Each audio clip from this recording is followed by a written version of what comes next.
କାଳିଆ ଯୋଜନାରେ ଏହି କାମ କରନ୍ତୁ, ଆକାଉଣ୍ଟକୁ ଆସିବ କାଳିଆ ଯୋଜନା ଟଙ୍କା। ଭୂମିହୀନ କୃଷି ଶ୍ରମିକ ଏବଂ କ୍ଷୁଦ୍ରତମ କୃଷକମାନଙ୍କ ପାଇଁ ଓଡ଼ିଶା ରାଜ୍ୟ ସରକାର କାଳିଆ ଯୋଜନା ଆରମ୍ଭ କରିଛନ୍ତି। ଏହି ଯୋଜନା ଅଧୀନରେ ଶିକ୍ଷାବୃତ୍ତି ମଧ୍ୟ ପ୍ରଦାନ କରାଯାଉଛି ଛାତ୍ରଛାତ୍ରୀଙ୍କୁ। ରାଜ୍ୟର କୃଷକମାନଙ୍କୁ ଆର୍ଥିକ ସୁବିଧା ଯୋଗାଇବା ଲକ୍ଷ୍ୟରେ ଏହି ଯୋଜନା ଆରମ୍ଭ କରାଯାଇଛି। ଭୂମିହୀନ କୃଷି ଶ୍ରମିକ ଓ କ୍ଷୁଦ୍ରତମ କୃଷକମାନଙ୍କ ପାଇଁ ଓଡ଼ିଶା ରାଜ୍ୟ ସରକାର କାଳିଆ ଯୋଜନା ଆରମ୍ଭ କରିଛନ୍ତି। ଏହି ଯୋଜନା ଅଧୀନରେ ଶିକ୍ଷାବୃତ୍ତି ମଧ୍ୟ ଛାତ୍ରଛାତ୍ରୀଙ୍କୁ ପ୍ରଦାନ କରାଯାଉଛି। ରାଜ୍ୟର କୃଷକମାନଙ୍କୁ ଆର୍ଥିକ ସୁବିଧା ଯୋଗାଇବା ଲକ୍ଷ୍ୟରେ ଏହି ଯୋଜନାଟି ଆରମ୍ଭ ହୋଇଛି। ଏହି ଯୋଜନା ମାଧ୍ୟମରେ ରାଜ୍ୟର ଗରିବ କୃଷକମାନଙ୍କୁ ବୀମା କଭର ସମେତ ମୌଳିକ ଆର୍ଥିକ ସେବା ପାଇବାକୁ ସହାୟତା ଯୋଗାଇ ଦିଆଯାଉଛି। ଏହି ଯୋଜନା ଅଧୀନରେ ରାଜ୍ୟର ସରକାର କୃଷକମାନଙ୍କୁ ନିରନ୍ତର ଆର୍ଥିକ ସହାୟତା ପ୍ରଦାନ କରୁଛନ୍ତି। ଏହି ଯୋଜନାର ଲାଭ ପାଇବା ପାଇଁ ଓଡ଼ିଶାରେ ରହୁଥିବା କୃଷକମାନେ ଆବେଦନ କରିପାରିବେ। କିସ୍ତି ଅନୁଯାୟୀ ଏହି ଯୋଜନା ଅଧୀନରେ ଚାଷୀ ଟଙ୍କା ପାଇଥାନ୍ତି, ଆର୍ଥିକ ସହାୟତା ପାଇଥାନ୍ତି।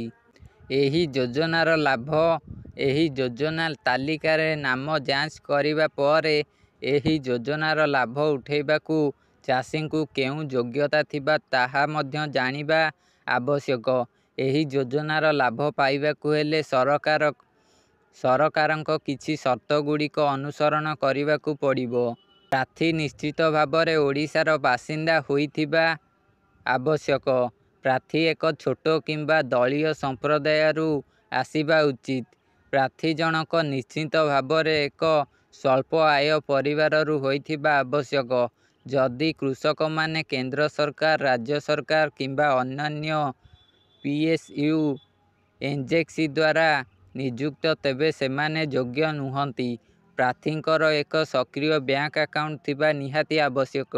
କାଳିଆ ଯୋଜନା ଅଧୀନରେ ସେହି କୃଷକମାନେ ଯେଉଁମାନେ ଆୟକର ଦିଅନ୍ତି ସେମାନେ ଆବେଦନ କରିପାରିବେ ନାହିଁ।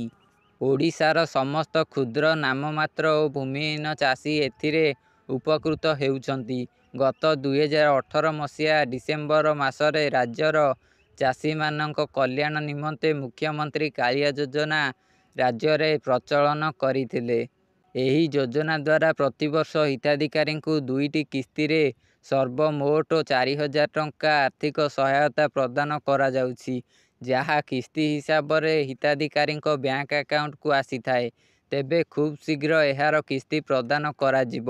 ତେବେ ଆପଣ ଯଦି ଜଣେ ଚାଷୀ ଏବଂ ଆପଣ ମଧ୍ୟ ଏହାର ଲାଭ ନେବାକୁ ଚାହୁଁଛନ୍ତି, ତେବେ ହିଁ ନିକଟସ୍ଥ ଜନସେବା କେନ୍ଦ୍ରକୁ ଯାଇ ଆବେଦନ କରନ୍ତୁ ଯଦି ଆବେଦନ କରିନାହାନ୍ତି।